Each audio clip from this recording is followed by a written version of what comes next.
भविष्य के सभी अध्यापक साथियों का सरकारी अध्यापक चैनल पर हार्दिक स्वागत है। दोस्तों, मैं हूं आपका योगेश सर और मैंने आपको बताया था कि पर्यावरण अध्ययन में मैं आपके लिए टॉप 50 क्वेश्चंस लेकर आऊंगा। यानी कि पूरी ईवीएस से आपके जितने भी 50 सबसे महत्वपूर्ण प्रश्न होंगे उनको मैं 5 वीडियो में आपके साथ डिस्कस करूंगा और ये इसकी तीसरी वीडियो है। तो आप लोग इसको पूरा शुरुआत से लेकर एंड तक देखिएगा। कई सारी चीजें आपको पता लगेंगी और क्वेश्चंस आपको कैसे लगे वो भी आप नीचे कमेंट्स करिएगा। इसके अलावा आपका इसमें जो स्कोर है 8 रहना चाहिए। 10 प्रश्नों में से 8 का स्कोर रहना चाहिए। मैंने वही क्वेश्चंस आपके लिए कलेक्ट किए हैं जो इंपॉर्टेंट हैं और बार बार परीक्षा में पूछे जाते हैं। तो चलिए फिर शुरुआत करते हैं। ये हमारे हैंड रिटन नोट्स हैं, आप देख सकते हैं। बाल विकास के हैंड रिटन नोट्स हैं, आप सभी को दे दिए जाएंगे। आपको केवल जो हमारा टेलीग्राम है उसको ज्वाइन करना है। वीडियो के डिस्क्रिप्शन में देखिए, वहां पर आपको टेलीग्राम का लिंक मिल जाएगा, या फिर आप सरकारी अध्यापक सर्च करोगे तो वहां पर भी आपको टेलीग्राम का लिंक मिल जाएगा। तो चलिए शुरुआत करते हैं। सबसे पहला प्रश्न, इससे पहले मैं 20 प्रश्न आपके लिए डिस्कस कर चुका हूं। आपने देखा होगा जो 20 प्रश्न थे वो कितने ज्यादा इंपॉर्टेंट थे। वैसे ही आगे के क्वेश्चंस मैं लेकर आया हूं और पहला प्रश्न आपकी स्क्रीन पर आज का ये है, पर्यावरण के लिए कौन बड़ा खतरा है। यानी कि हमारा जो पर्यावरण है उसके लिए सबसे बड़ा खतरा कौन है। हम यानी कि मनुष्य हैं, जानवर हैं, पेड़ पौधे हैं, या फिर सभी हैं। चलिए नीचे कमेंट्स करके अपना आंसर बताइएगा कि यहां पर पर्यावरण के लिए खतरा सबसे बड़ा कौन है। चलिए मैं आपको आंसर बता देता हूं। यहां पर देखिए, पेड़ पौधे तो पर्यावरण के लिए खतरा नहीं हो सकते। जब यहां से पेड़ पौधे वाला ऑप्शन कट गया तो इसका मतलब फोर्थ वाला भी कट गया, क्योंकि अब सभी का कोई वो नहीं रहा। अब पर्यावरण के लिए खतरा सबसे ज्यादा मनुष्य हैं या फिर जानवर हैं। तो बड़ा ही सिंपल सा क्वेश्चन है लेकिन ज्यादा महत्वपूर्ण है, इसलिए मैंने रखा था। इसका जो सही जवाब है वो ऑप्शन नंबर 1 है। पर्यावरण के लिए खतरा हम मनुष्य ही हैं। जानवर पर्यावरण को कोई खतरा नहीं पहुंचाते हैं। मनुष्य ही पेड़ पौधों की अनाधुन कटाई करते हैं, पर्यावरण को प्रदूषित करते हैं। तो पर्यावरण के लिए खतरा कौन है? मनुष्य हैं, यानी कि हम हैं। चलिए आगे बढ़ते हैं। एक अध्यापक को कक्षा में पढ़ाते समय सबसे अधिक प्रसन्नता तब होती है जब, मान लीजिए आप एक टीचर हैं, आप एक कक्षा में पढ़ा रहे हैं, तो आपको सबसे ज्यादा खुशी कब होगी? छात्र एक दूसरे से पूछकर लिखते हैं, यानी कि जब आप टीचर हो, कक्षा में पढ़ा रहे हो, तो आपके जो बच्चे पढ़ रहे हैं वो एक दूसरे से पूछकर कुछ लिख रहे हैं, तो आपको प्रसन्नता होगी। सभी छात्र शांत होकर ध्यानपूर्वक उसको सुनते हैं, यानी कि सारे छात्र ध्यानपूर्वक आपको सुन रहे हैं, तब आपको प्रसन्नता होगी। जी हाँ, बिल्कुल हो सकती है। मेरे सारे स्टूडेंट अगर मुझे ध्यानपूर्वक सुन रहे हैं तो मुझे प्रसन्नता जरूर होगी। ब्लैक बोर्ड पर लिखे को अपनी उत्तर पुस्तिका में लिखते हैं या फिर शिक्षण के समय प्रश्न पूछते हैं। अब यहां पर देखिए, इस प्रश्न का जो केंद्र बिंदु है, जब हम पर्यावरण में या फिर ईवीएस की यानी कि कोई भी पेडागोजी हो उसमें केंद्र बिंदु एक छात्र को या फिर बालक को रखते हैं। लेकिन आपको इस प्रश्न में एक चीज देखने को मिलेगी, इसमें जो केंद्र बिंदु है वो अध्यापक है। यहां पर अध्यापक की प्रसन्नता के बारे में बात हो रही है। तो आप कब प्रसन्न होंगे? जब बच्चे आपको ध्यानपूर्वक कक्षा में सुनेंगे, तो तभी आप खुश होंगे। इस वजह से जो आंसर है वो ऑप्शन नंबर 2 है। पर्यावरण शिक्षा व भूगोल दोनों के ही अध्ययन क्षेत्र की विषय वस्तु है। यानी कि ऐसा कौन सा टॉपिक है जिसको हम पर्यावरण अध्ययन में पढ़ सकते हैं और हम ज्योग्राफी यानी कि भूगोल में भी पढ़ते हैं। तो कौन सा विषय है? जलवायु। जलवायु को हम पर्यावरण अध्ययन में भी पढ़ते हैं और भूगोल में भी पढ़ते हैं। दोस्तों, यहां पर आपकी कक्षा 3, कक्षा 4, कक्षा 5 की जो एनसीईआरटी की पुस्तक है ईवीएस की, उसको मैं एक वीडियो में कंप्लीट करवा चुका हूं। आप लोग सर्च करिएगा, सरकारी अध्यापक ईवीएस एनसीईआरटी ईवीएस समरी। तो इस तरह से आप सर्च करोगे तो पहली वीडियो आपके सामने दिख जाएगी। लगभग 1 घंटे की वीडियो है, जहां पर 1 घंटे में मैंने क्लास 3, क्लास 4, क्लास 5 के जितने भी इंपॉर्टेंट जो भी समरी है उसकी, एनसीईआरटी ईवीएस की समरी, उसको डिस्कस कर लिया था। तो वो वीडियो आप जरूर देखिएगा, आपको चैनल पर मिल जाएगी, है ना। तो यहां पर हम बात कर रहे थे कि जलवायु को जब हम पढ़ते हैं तो पर्यावरण अध्ययन के बारे में भी पढ़ सकते हैं और भूगोल के अंदर भी पढ़ते हैं। जल स्रोत तो जल स्रोत को हम पर्यावरण शिक्षा के अंतर्गत भी पढ़ते हैं और ज्योग्राफी के अंतर्गत भी पढ़ सकते हैं। पृथ्वी की संरचना, तो पृथ्वी की संरचना में क्या आता है, पर्यावरण, और पर्यावरण में क्या है हम इसको भी पढ़ सकते हैं और इसको हम ज्योग्राफी में भी पढ़ सकते हैं। इस वजह से जो आंसर है वो इस ऑप्शन नंबर 4 होगा। 4 होगा आपका आंसर, क्योंकि हम भूगोल और पर्यावरण दोनों में हम पढ़ते हैं, जलवायु के बारे में पढ़ते हैं, जल स्रोतों के बारे में पढ़ते हैं और पृथ्वी की संरचना के बारे में भी पढ़ते हैं। तो ये 23 वाले का जो आंसर है वो ऑप्शन नंबर 4 है। अब देखिए, प्राथमिक स्तर पर पर्यावरण अध्ययन के लिए कौन सी विधि प्रभावशाली है। जब आप प्राथमिक, सबसे पहले तो ये देखिए बात किसकी हो रही है, बात हो रही है प्राथमिक स्तर की। प्राथमिक स्तर पर पर्यावरण अध्ययन के लिए कौन सी विधि सबसे ज्यादा प्रभावशाली है। तो प्राथमिक स्तर पर बच्चे होते हैं छोटे, उनके लिए आप कौन सी शिक्षण विधि प्रयोग करोगे। आप उनके लिए योजना विधि का प्रयोग करोगे, आप उनके लिए कहानी विधि का प्रयोग करोगे, या फिर आप उनके लिए व्याख्यान विधि का प्रयोग करोगे, या फिर उनके लिए वाद विधि का, यानी कि जो वाद विवाद विधि है उसका प्रयोग करोगे। तो चलिए नीचे कमेंट करके अपना आंसर जरूर बताइएगा। इसका जो सही जवाब है वो मैं आपको बता देता हूं। इसका जो सही जवाब है वो ऑप्शन नंबर 2 है। कहानी विधि के माध्यम से बच्चों को जितना ज़्यादा समझाओगे उतना ज़्यादा अच्छे से वो समझ पाएगा। योजना विधि, व्याख्यान विधि, वाद विधि ये उच्च स्तर की कक्षाओं के लिए ज़्यादा फायदेमंद साबित होती है, लेकिन यहाँ पर प्राथमिक स्तर की बात कर दी गई है। तो प्राथमिक स्तर पर तो कहानी विधि सबसे ज़्यादा बेस्ट होती है। तो इसका जो आंसर है वो ऑप्शन नंबर 2 है। आगे बढ़ते हैं दोस्तों। पर्यावरण शब्द निम्न में से किस शब्द की मूल अभिव्यक्ति करता है।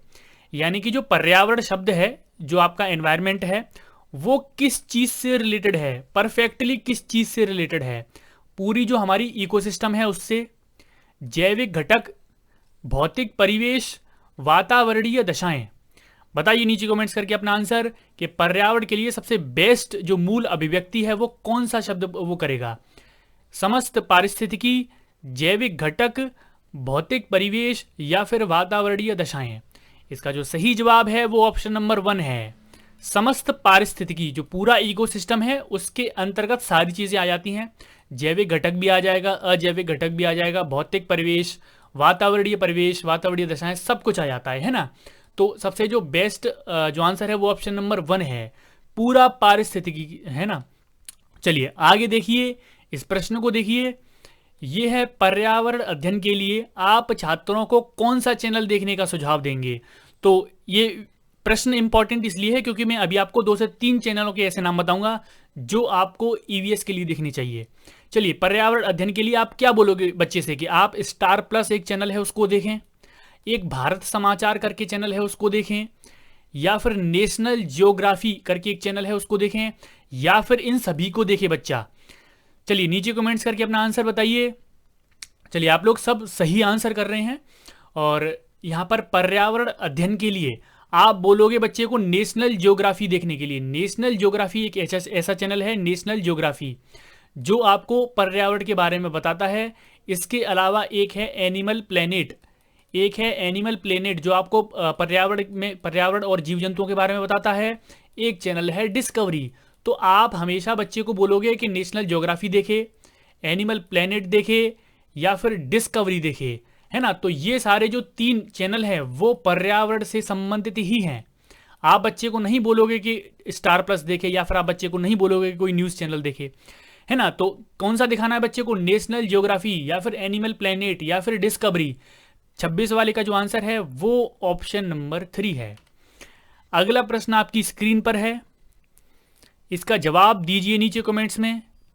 प्रश्न ये कह रहा है कि पर्यावरण अध्ययन की कक्षा होनी चाहिए। पर्यावरण अध्ययन की कक्षा कैसी होनी चाहिए।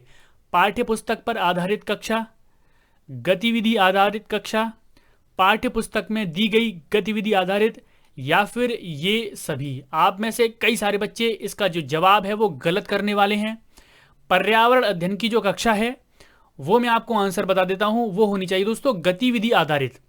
देखिए, पर्यावरण की कक्षा में तो गतिविधि का ही, जितना ज़्यादा आप हस्तपरक गतिविधियां बच्चों से करवाओगे उतना जल्दी और उतना ज़्यादा वो सीखेगा। पाठ्य पुस्तक से कोई संबंधित नहीं है, और पाठ्य पुस्तक पर भी कोई भी गतिविधि आधारित नहीं होनी चाहिए। बच्चे का जो परिवेश है उससे रिलेटेड सारी चीज़ें होनी चाहिए। तो गतिविधि आधारित शिक्षण आप कराओगे तो पर्यावरण के लिए वो सबसे बेस्ट है। 27 वाले का जो आंसर है वो ऑप्शन नंबर 2 है। 28वां प्रश्न देखिए, पर्यावरण का जनजीवन से क्या संबंध है? जो जनजीवन है, हमारा जो जीवन है, उससे पर्यावरण का क्या संबंध है? औपचारिक तरीके से संबंधित है, साधारण संबंध है, या फिर हमारा पर्यावरण से घनिष्ठ संबंध है, यानी कि क्लोजनेस है, काफी क्लोज रिलेशन है, या फिर इनमें से कोई नहीं? नीचे कमेंट्स करके अपना आंसर बताइएगा कि पर्यावरण का जो जनजीवन है उससे क्या संबंध है। अब देखिए, औपचारिक तो हो नहीं सकता, ऐसा तो नहीं है पर्यावरण हमें टाइम दे रहा है कि इस समय में यहाँ पर ये सब चीज़ें होंगी, इस समय बारिश होगी, इस तरह इस समय तापमान कम रहेगा, तो वो तो औपचारिक तो कुछ भी नहीं है, तो ये तो ऑप्शन कट गया हमारा। साधारण संबंध तो नहीं हो सकता हमारा पर्यावरण से, हमारा पर्यावरण से घनिष्ठ संबंध है। जब तक पर्यावरण है, जब तक हम हैं, पर्यावरण नहीं रहेगा तो हम भी नहीं रहेंगे। पर्यावरण को हम प्रदूषण कर रहे हैं, इसका प्रदूषित कर रहे हैं, इसका क्या मतलब है? हमारी जो लाइफ लाइन है वो भी तो कम हो रही है, हमारी लाइफ लाइन भी कम हो रही है। आप देख सकते हो, पहले लोग जीते थे 100 साल से भी ऊपर, अभी आप देखना 70 से 80 साल तक लोग जीते हैं केवल, है ना। तो पर्यावरण से एकदम घनिष्ठ संबंध है, क्लोज रिलेशन है, जैसा पर्यावरण होगा वैसे ही हम होंगे, है ना। शिक्षण को प्रभावशाली बनाने के लिए बालकों में विषय के प्रति क्या उत्पन्न करना चाहिए? आप कोई भी शिक्षण कर रहे हो, आप उसको प्रभावशाली बनाना चाहते हो, तो बच्चों में क्या उत्पन्न करोगे? बच्चों में क्या चीज़ पैदा करोगे? उनमें रुचि पैदा करोगे, उनमें सहनशीलता पैदा करोगे, या फिर उनमें धैर्य लाओगे, या फिर उनसे बोलोगे कि धैर्य बनाए रखें, धैर्य से काम लें, या फिर उनमें आलस्य पैदा करोगे? तो नेगेटिव पॉइंट है, आलस्य तो आप पैदा नहीं करोगे, उसमें आलस्य तो उत्पन्न नहीं करोगे। अब देखिए, आपको शिक्षण को प्रभावशाली बनाना है, इसके लिए सबसे बेस्ट होता है कि बच्चों में उसके प्रति रुचि होनी चाहिए। सबसे पहले बच्चों का इंटरेस्ट जगाओ उस टॉपिक के प्रति, तभी बच्चे उस टॉपिक को पढ़ेंगे आपसे, वरना नहीं पढ़ेंगे।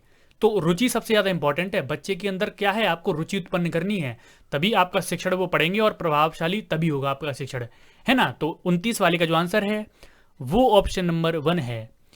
शिक्षण का प्रथम चरण है, आप शिक्षण करने जा रहे हो, आप एक टीचर हो, तो आपका सबसे पहला स्टेप क्या होगा?